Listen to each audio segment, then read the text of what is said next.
still bring him in. I think it might have been the original series. Actually, it couldn't have been Myron. No, it was not me. No, By the way, very nice of you to wear the Riker beard today. You know, as I sculpted each morning, I think, what would Jonathan do? And then I make it a little darker. Very nice! Nice one, Centurion! we're gonna get on good. Oh, it's a good house, Mina. That's what I said. These are the people with very long memories. I've got a story I need to tell you. All right, here we go. It involves my second favorite actress in the world. I'm sitting next to her, Marina Sirtis. I was sitting on the set. Imagine, if you will. It's a spaceship. Not unlike the Enterprise. Not unlike the Enterprise. Seth MacFarlane's sitting next to me. I said, Seth, did you see those actresses that auditioned for that blank part? I said, yeah. I said I chose who I thought was the best actress, and he said, yeah, she was pretty good, but I think we'd like to do something special with her part. Somebody, what do you think? Somebody from your show? I said, well, what about Marina? And MacFarlane's face lit up, and a little light bulb went off on top of his head. Do you think she'll do it? So let me find out. Before I was done texting, are you available, Marina? But I'm in town till the 8th, and I go to Greece. That's my accent, right? I'll do it again. All right. When I talk about killing your dog, they don't like that whole tone of that whole part of my life. Anyway, I'm proud to announce on the latest episode of the Orville that I was privileged to direct Marina Sirtis. And I got other great news. Are you ready for this? There's more great news. There's more. I'm not allowed to talk about Discovery, but Seth gave us permission to make this announcement. Right. So, in addition to my Imzadi, which I think is what you call a great get on a show, do you know who else is on the episode? I'm in a good episode. I'm in a really good episode. Any of you remember the villain from Insurrection, the Academy Award-winning F. Murray Abraham? Oh my goodness! How's that for a get? This is amazing! You guys are really pulling out all the stops on me with it. And listen to the lineup of admirals, some of who have been on before. Also from Star Trek. Sure. Ron Canada. Amazing. Ron's not here. Ron's not here. How about this old Klingon favorite playing among them? Tony Todd. Tony! Oh my God! Pretty good lineup. That's good. And who else? Who, One of the finest comic actors ever. Oh, who could it be? Ted Danson. No! Wait! That might not. Even you're surprised! That is. Wow. Thank you for casting me in that episode. Well, I gotta say, you seem to get the best response. Yes, I did. Thank you. I love you all. Thank you.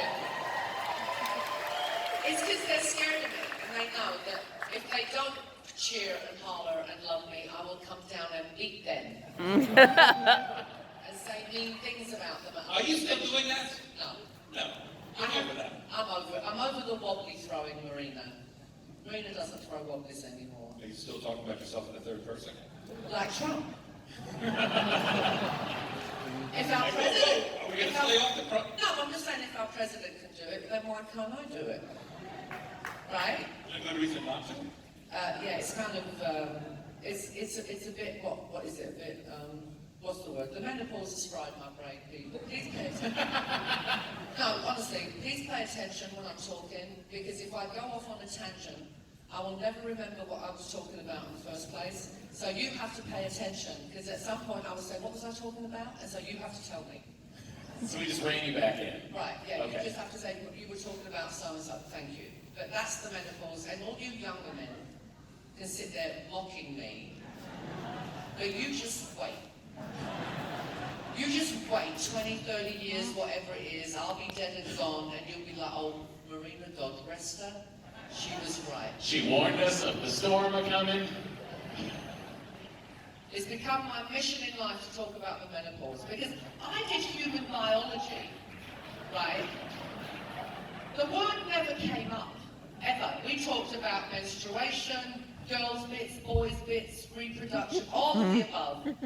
Menopause never came up. And every woman on the planet goes through the menopause. Yes. You're like the convention's counselor right I am. now. I'm counselling you right now. And men, when your women are going through the menopause, you have to take a mental pause. How many times have you used that line? Many. I feel like you should see Menopause the musical. It's damn on South Las Vegas See, Boulevard. I should be in it, starring in it. Speaking of starring and things, I want to ask you a little bit about, I don't know how much we can say about the Orville without it airing, but how was it getting back in front of Jonathan's gaze when he's behind the camera? You know what? I said this earlier, he's heard this before today, but I'm going to say it again. I'm really happy to hear it again. Because there's more people here. I've been in the business, I've been an actress for 42 years. Yeah? And I've done many, many hours of TV and a few films. My favourite director of all time. And I'm not saying that because he's sat next to me. My favourite director of all time. Yeah. Absolutely brilliant.